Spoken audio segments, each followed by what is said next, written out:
ရှင်အောင်တဲ့ဖက်ဖက်ကနေတားတဲ့ချစ်သူလေးကိုခုလိုချပြလာတဲ့အင်ကြီးဖြူပရိသတ်တွေအားလုံးပဲမင်္ဂလာပါရှင်။ရဲအောင်နဲ့အင်ကြီးဖြူပြတ်သွားပြီးမှပရိသတ်တွေအားလုံးကတော့မို့အောင်လို့မရနိုင်သေးပဲနဲ့ဒီနေ့ရောက်ပြန်များတွဲမလားဆိုတဲ့နေ့ကိုချောင်းနေကြရလဲဖြစ်ပါတယ်။ဒါပေမဲ့အခုတော့အင်ကြီးဖြူဟာရဲအောင်ထက်ကိုမှအစားတရားလောက်တာတဲ့သူ့ရဲ့ချစ်သူကောင်လေးအစ်ကိုချပြလာခဲ့ပြီးပဲဖြစ်ပါတယ်။အေဂျွန်လုံးခေါ်တဲ့အင်ကြီးဖြူရဲ့အဲ့ဒီချစ်သူအစ်စ်လေးဟာဆိုရင် brand owner တယောက်ဖြစ်ပြီးတော့စားသောက်ဆိုင်တွေကိုလည်းအများကြီးပိုင်ဆိုင်ထားသလိုအရက်ကလည်းမြင့်မြင့်ရုပ်ကလည်းဖြောက်ဖြောက်ဒီပွိုင်းနဲ့မိန်းကလေးတိုင်းကျွေစရာတိုက်ကြီးဖြစ်ပါတယ်။ဒါကြောင့်မလို့လဲအင်ကြီးဖြူတယောက်ကဆက်ပြီးတော့မှဥမထားနိုင်တော့ဘဲနဲ့ပြည်သက်တွေအားလုံးသိအောင်လို့ official ချပြခဲ့ရလဲဖြစ်ပါတယ်။အင်ကြီးဖြူတင်တဲ့ဗီဒီယိုမှန်သမျှကိုအေဂျွန်ကလည်းအမြဲတမ်း report လုပ်ပေးနေပြီးသားဖြစ်ပြီးတော့မှအသေးအချဆုံးနဲ့အသေးအချဆုံးသက်သေတစ်ခုကတော့အင်ကြီးဖြူရောအေဂျွန်ရောနှစ်ယောက်စလုံးရဲ့ bio မှာအေးဆိုပြီးတော့မှစင်တူရေးထားကြတာလည်းဖြစ်ပါတယ်။ကဲဒါဆိုရင်အတွဲတွေဆိုတာကတရားရဂိုင်နှုန်းကိုသိချသွားပါပြီနော်။ Pastel တို့ဖွဲ့ကသာဝမ်းတိုင်ကုန်ရုံကြောင်းကိုပါ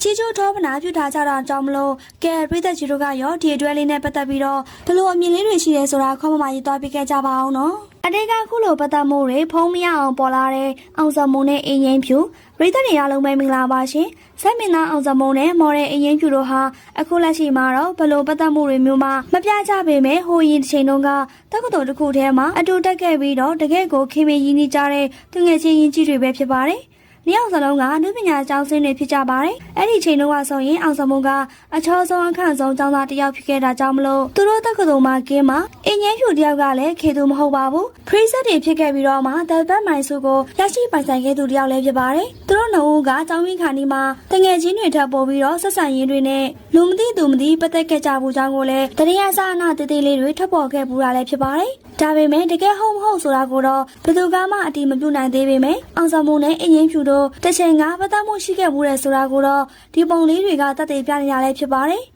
အခုတော့နှစ်ယောက်သားလုံးကသူတို့ဘဝနဲ့သူတို့ဖြစ်နေကြပြီဆိုတော့အရင်တုန်းကပတ်သက်မှုတွေကိုပြန်လဲပြီးတော့မှအစမဖော်ချင်းလို့လားဒါမှမဟုတ်အရင်တုန်းကလောက်မခင်ထုတ်လို့လားတော့မသိပါဘူးနော်။သူတို့နှစ်ယောက်လုံးကအတူတူတွဲပြီးတော့တောင်တစ်စက်လေးကိုမှမတွေ့ရတော့တာလည်းဖြစ်ပါတယ်ရှင်။ပြည်သက်တို့ရဲ့မြင်လေးကိုလည်းခေါင်းမမရေးသွားပြခဲ့ကြပါအောင်နော်။လက်ရှိဖြစ်တဲ့နေရတဲ့အချိန်ကာလကြီးမှာအားလုံးအတွက်အကြီးမားဆုံးစိန်ခေါ်မှုကတော့အစမတန်မြင့်တက်နေတဲ့ကုန်စည်နှုန်းတွေအင်ချန်မြေစည်းတွေနဲ့မိုးပေါ်ပြန်နေတဲ့ကားစည်းတွေပဲဖြစ်ပါတယ်။တာမန်လူတန်းစားတယောက်အတွက်ကိုယ်ပိုင်ကားလေးတစ်စီးဝင်နိုင်ဖို့ဆိုတာကအိမ်မက်တစ်ခုလိုဖြစ်နေတဲ့အချိန်ခါပါ။ဒါပေမဲ့ဒီလိုအမောဆိုးစရာအခြေအနေတွေကြားတဲ့ကမှမကြခင်မှာပြည်သူတွေတက်တာချောင်းကြီးမဲ့ခေတ်တစ်ခေတ်ကိုပြန်လည်ရောက်ရှိလာတော့မယ်လို့မျှော်လင့်ချက်ပေးလာခဲ့တဲ့စိတ်ဝင်စားဖွယ်ခက်မှန်ချက်ပြောဆိုချက်တစ်ခုထွက်ပေါ်လာခဲ့ရလဲဖြစ်ပါတယ်။ဒီလိုရဲဝင်ပြောဆိုလာတဲ့သူကတော့အခြားသူမဟုတ်ပါဘူးလူမှုအကျိုးပြုလုပ်ငန်းတွေမှာထိတ်ဆုံးကနေပါဝင်လေးရှိတဲ့မန္တလေးမြို့ကနာမည်ကျော်စီးပွားရေးလုပ်ငန်းရှင်